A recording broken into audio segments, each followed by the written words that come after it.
Dito na tayo sa Taguig. Ito, mapapansin nyo naka immobilizer yan, kaya starting lang to puro redondo. Lobat na rin yung battery.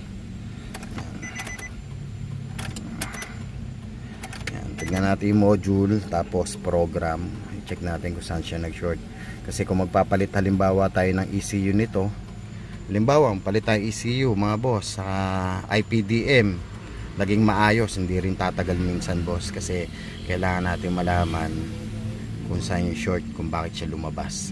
Kailangan rin natin mai-correct to. Okay mga team, maklas tayong module, silipin natin. Na-try na natin itong i-program, wala talaga, hindi na mabasa yung ECU. Okay mga team, maraming salamat po. Abang-abang lang po tayo. So guys, ito yung naka-immobilizer na pinuntahan natin. Kung mapapansin nyo, ayun, gumagalaw-galaw pa yung tubig, oh. Ayun. Ayun. Gumagalaw-galaw pa yung tubig mga team. Ayan, oh. Ayan. Basang-basa yung loob. Ayan. Yan. Kaya naka-immobilizer to mga katim. Basa pa yun. Kita nyo ba? Ayan. Baw na natin to ng kamay. Oh. Ayan. Oh. Basa. Hayop, kaya pala naka-imo eh.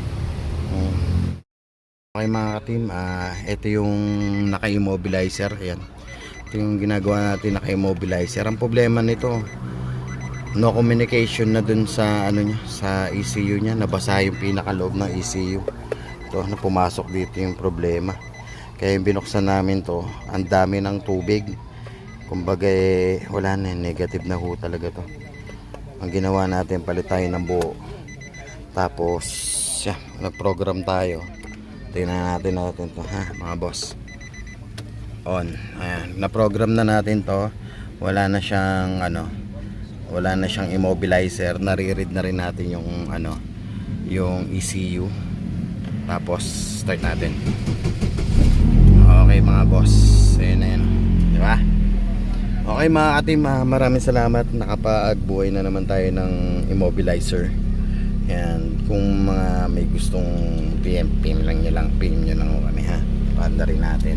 Check natin yung BCM nya, IPDM, ECU, talaga nandito.